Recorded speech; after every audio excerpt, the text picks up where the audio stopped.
사랑하는 분당어리교회 청소년 여러분, 반갑습니다.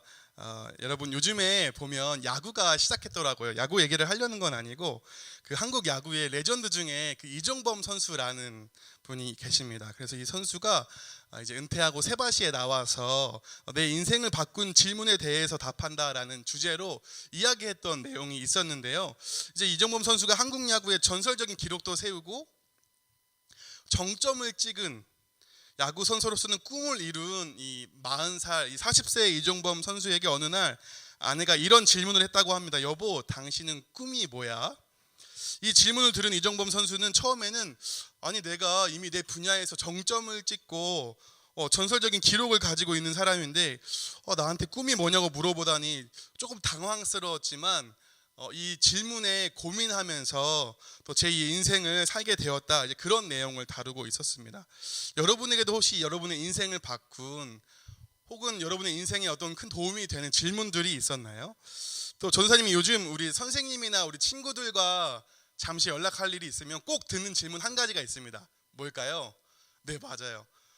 전사님 언제 교회 오픈해요? 전사님 우리 언제 다시 모여서 우리 예배해요? 라고 질문을 꼭 합니다.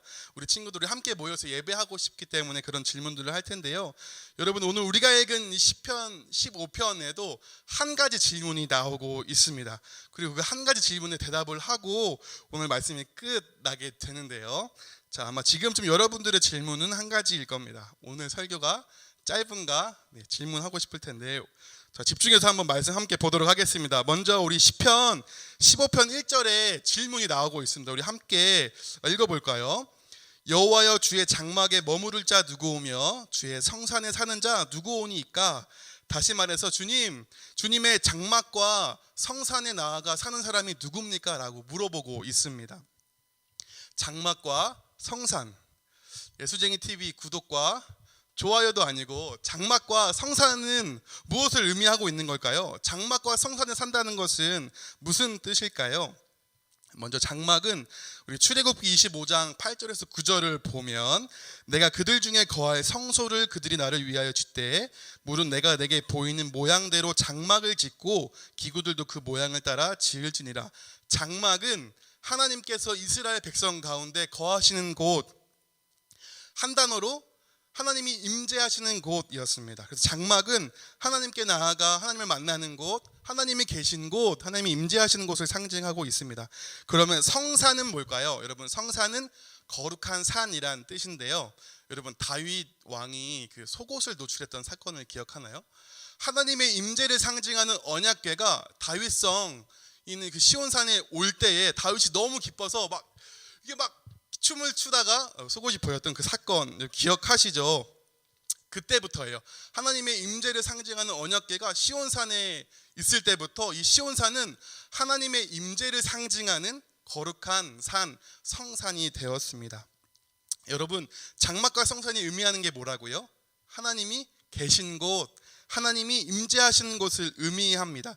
따라서 1절의 질문, 주님의 장막과 성산에 사는 사람이 누구입니까? 라는 질문은 곧 하나님이 계신 곳에 사는 자가 누구입니까? 하나님께 나아가서 하나님과 더불어 영원히 함께할 사람이 누구입니까? 라고 질문하고 있는 것입니다. 여러분, 하나님이 계신 곳을 우리 뭐라고 하죠? 천국.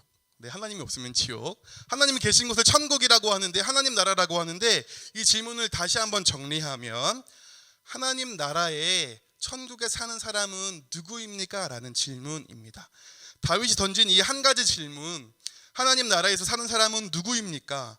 다윗에게는 이 하나님 나라에 사는 것, 하나님과 함께하는 것이 굉장히 중요했던 것 같아요. 여러분, 한 나라의 왕이었는데 내가 어떻게 하면 더 크고 위대한 왕이 될까? 내가 어떻게 하면 세속적으로 더 성공할 수 있을까?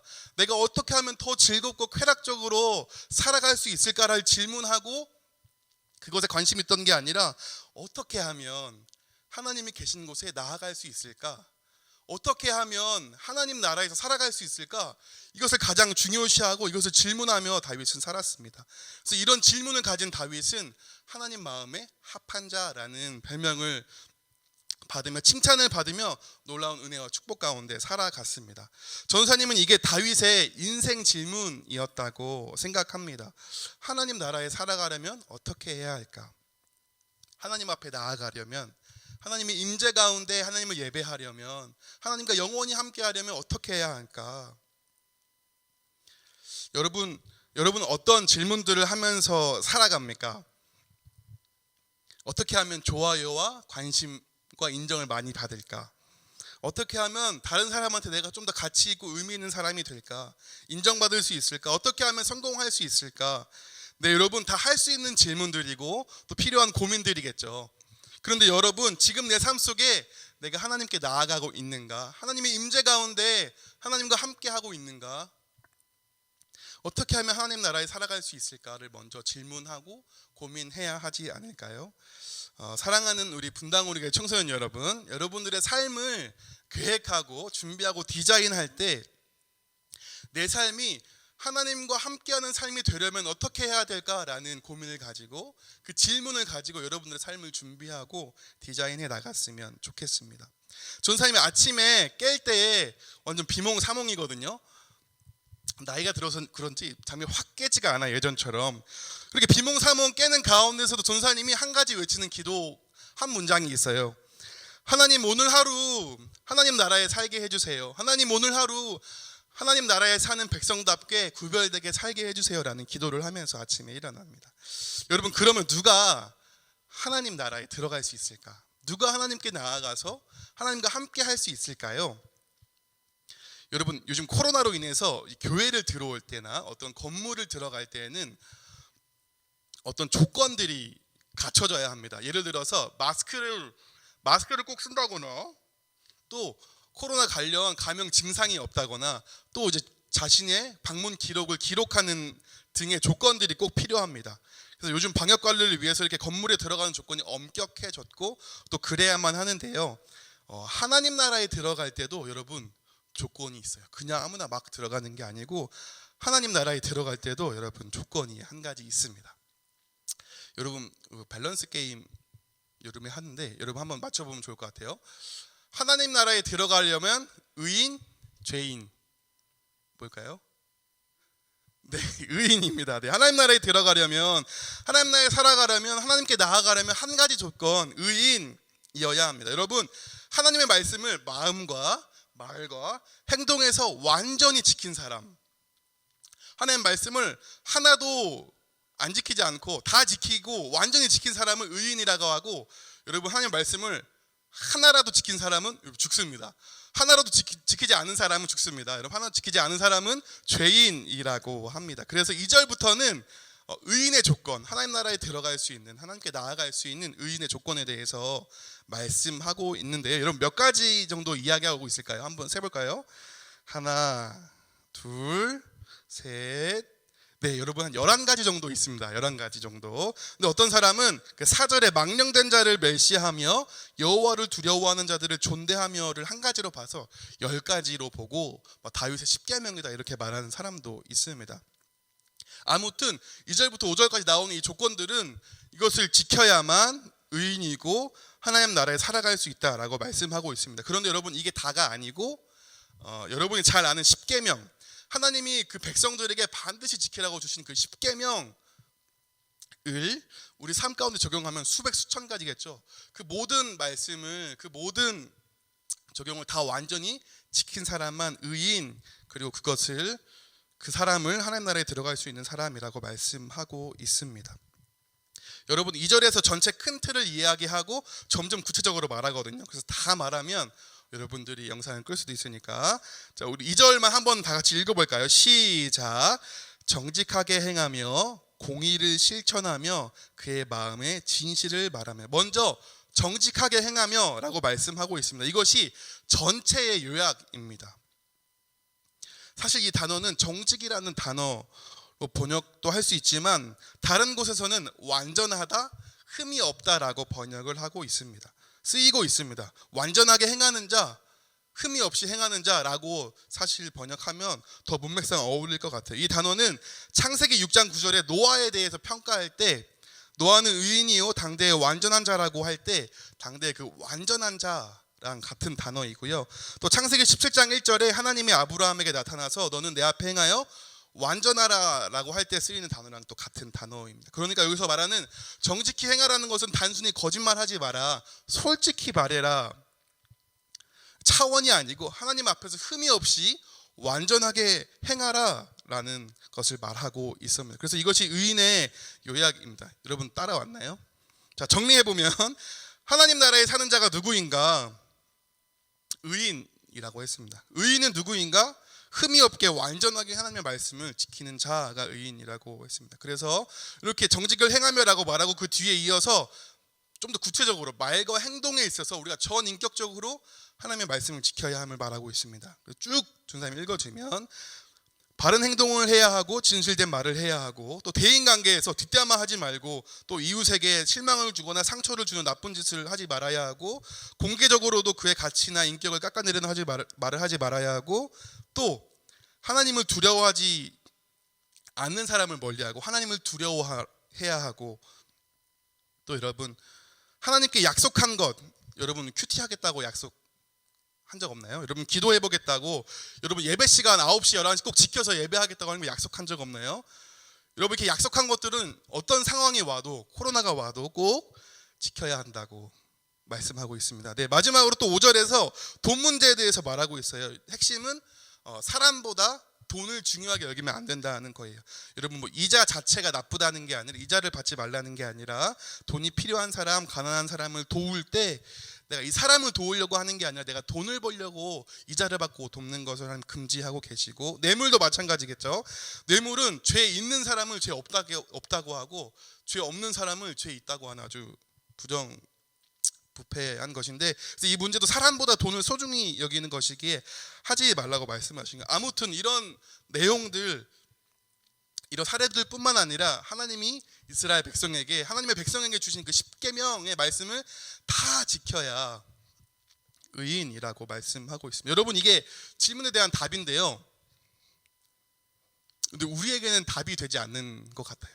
좀 당황스러운 것 같아요. 여러분 오늘 이 말씀을 다 지키는 사람이 있습니까? 10계명의 말씀을 다 지키는 사람이 있습니까? 여러분 우선 우리의 아쉬운 점은 10계명을 가끔씩 까먹는다는 데 있습니다.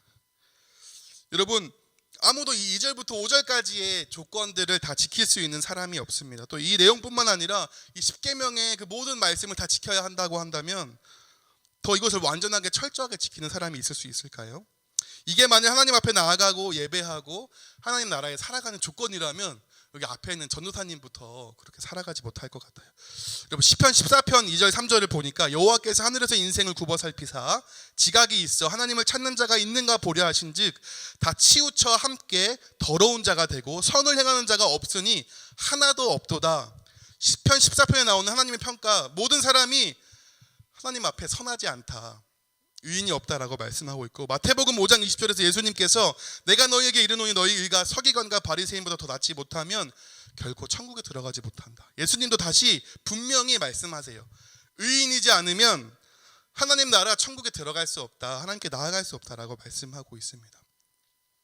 여러분 우리는 하나님께 나아갈 수 없는 존재 또 함께할 수 없는 존재 하나님의 임재 가운데 예배할 수 없는 존재입니다. 그러나 성경은 이 질문에 대한 진정한 해답을 주시는 한 분을 소개하고 있습니다. 누굴까요?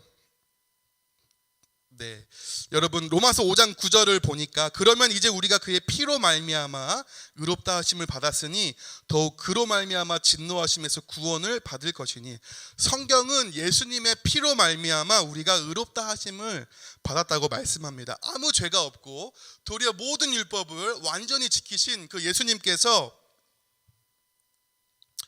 우리의 죄 또 우리가 죄로 인해 받아야 형벌을 다 짊어지시고 십자가에 못 박혀 피 흘려 죽으셨습니다. 그리고 그 죽음을 이기고 부활하신 예수님께서 그 예수님을 믿는 자마다 의롭다 여겨주신다 인 점입니다. 여러분 이것이 복음이고 십자가의 능력입니다. 갈라디아서 2장 16절을 보니까 사람이 의롭게 되는 것은 율법의 행위로 말미암음이 아니요 오직 예수 그리스도를 믿음으로 말미암는 줄 알므로 여러분 우리가 예수님을 믿음으로 의롭게 된다고 말씀하고 있습니다.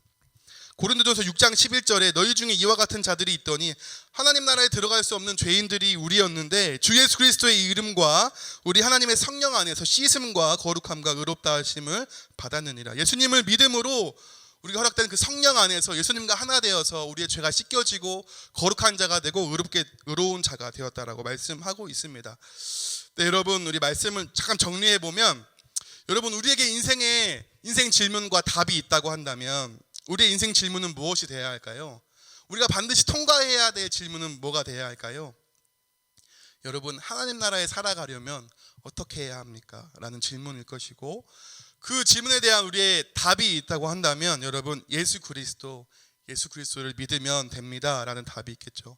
나를 대신하여 십자가에 못 박혀 피 흘려 죽으신 예수님, 그 예수님을 믿는 우리에게 의롭다 여겨주시고 하나님 앞에 나아갈 수 있도록 해주시고 하나님과 영원히 살 수 있도록 해주십니다. 여러분, 전도사님도 실패하고 넘어집니다. 여러분, 코로나로 인해서 여러분 교회도 못 나오고 목사님도 잘 못 만나고 하면서 우리 친구도 잘 못 만나고 하면서 훈련도 못 받고 하면서 여러분 많이 무너졌죠. 여러분 많이 실패했죠. 그러나 여러분, 슬기로운 신앙생활은 뭔지 알아요? 우리가 얼마나 성공적으로 종교적인 행위를 했냐가 아니고 우리가 얼마나 잘 지켰냐가 아니고 우리의 신앙은 나를 믿는 게 아니고 예수님이 행하신 일을 믿는 것입니다. 우리의 신앙은 나를 의지하는 게 아니고 예수님을 의지하는 것입니다. 나는 할 수 없음을 인정하고 그 십자가 앞에 나아가서 무릎을 꿇고 예수님을 의지하며 나아가는 것이 우리의 신앙생활입니다. 그러니까 오늘부터 여러분, 이 실패의 자리에 갇혀서 나 예배 오후 늦게 드렸어, 어떤 날은 못 드린 날도 있고 예배 대충 드리고 스킵도 하고 하나님의 말씀 안 보면서 살았어요. 여러분께 실패했다고 할지라도 여러분 다시 한번 내 모습이다. 하나님, 저 실패했습니다. 하나님, 저 오늘도 실수했습니다. 오늘도 넘어졌습니다. 하나님, 이것이 저의 연약함이다라고 말하면서 고백하면서 그 십자가 앞에 무릎 꿇었으면 좋겠습니다. 예수님을 의지합니다. 그 십자가의 능력으로 저를 새롭게 해주세요라고 우리가 기도해야 하지 않을까요? 또 오늘 여러분 스승의 주일입니다. 여러분을 위해 이렇게 기도하시는 분들이 있어요. 여러분들이 예수 그리스도의 복음을 알 때까지, 그 십자가 앞에 나아가 무릎을 꿇을 때까지 여러분들을 위해서 눈물로 기도하시고 또 여러분들에게 하나님의 말씀을 가르치고 수고하고 애쓰시는 우리 선생님들이 계십니다. 여러분, 오늘 그 귀하신 선생님들께 최소한 카톡으로 감사의 인사를 드렸으면 좋겠습니다. 선생님, 저에게 예수님의 그 복음을 알려주셔서 감사해요. 저를 위해 눈물로 기도해 주시고 수고해 주셔서 감사해요라고, 또 선생님, 제가 정말 그 복음을 알 때까지 예수님을 만나고 예수님을 믿고 또 의로운 자가 되어서 하나님과 함께 할 때까지 저와 함께 해주세요, 저를 위해 기도해 주세요라고 부탁했으면 좋겠습니다. 말씀을 마치도록 하겠습니다. 사랑하는 분당 우리 교회 청소년 여러분, 누가 하나님 앞에 나아가 더불어 하나님 나라에 살아가는 자입니까? 예수 그리스도를 믿는 자입니다. 예수님을 믿기 때문에 날마다 나를 믿는 게 아니고 날마다 예수님을 믿기 때문에 십자가 앞에 나아가는 사람, 나를 의지하는 것이 아니라 예수님을 의지하는 인생이기 때문에 날마다 그 십자가 앞에 나아가서 무릎 꿇고 의지하며 살아가는 자들입니다. 여러분, 오늘 그 믿음 가지고 우리 함께 나아가지 않겠습니까? 여러분, 우리 함께 찬양하면 좋을 것 같아요. 주의 보좌로 나아갈 때 어떻게 나아가야 할까? 또 우리 함께 찬양하면서 또 함께 우리 믿음으로 기도하면서 나아가도록 하겠습니다.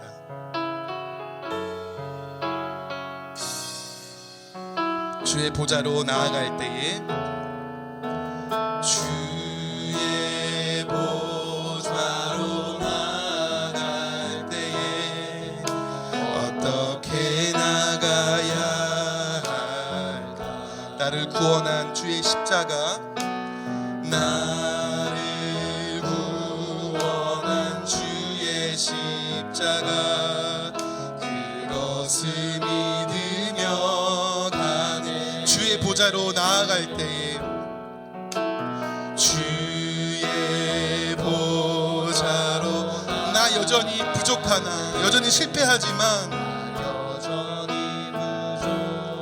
나를 품으신 주의 그 사랑, 나를 품으신 주의 그 사랑, 그것을 믿으며 가네. 자격 없는 내 힘이 아닌, 자격 없는 내 힘이 아닌,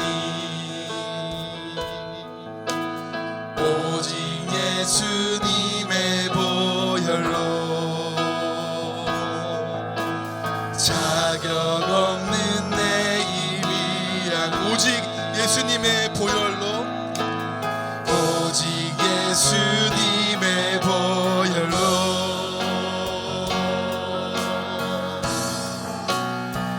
십자가의 보혈,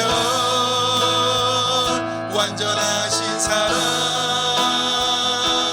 힘입어 나아갑니다. 십자가의 보혈,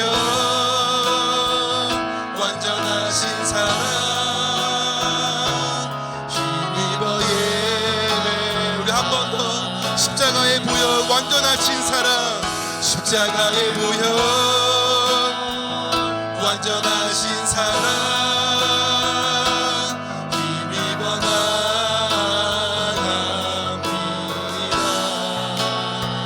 십자가의 보혈, 완전하신 사랑, 힘입어 예배합니다. 사랑하는 분당 우리 교회 청소년 여러분, 누가 하나님 앞에 나아갈 수 있습니까? 누가 그 하나님의 임재 가운데 하나님을 예배할 수 있고 하나님 나라에 살아갈 수 있을까요? 완벽하게 율법을 모든 것을 다 지킨 사람? 맞죠? 그런데 우리는 그렇게 할 수 없는 것이죠. 그래서 이 시간 우리가 그 완전한 율법을 지키신 그 예수님을 의지하여서 하나님 앞에 나아가기를 원합니다. 하나님, 나는 할 수 없지만 내가 나를 의지하고 나를 믿는 것이 아니라 예수님을 믿음으로 예수님을 의지하여서 오늘도 나아가기를 원합니다. 오늘도 실패했지만, 오늘도 무너졌지만, 그동안 나의 신앙생활이 많이 힘들었지만, 그러나 오늘 다시 한번 그 십자가의 완전한 사랑 붙잡고 그 완전한 은혜를 붙잡고 주님 앞에 나아가겠습니다라고 우리 함께 주님 앞에 기도하며 나아가겠습니다. 참 좋으신 하나님 아버지,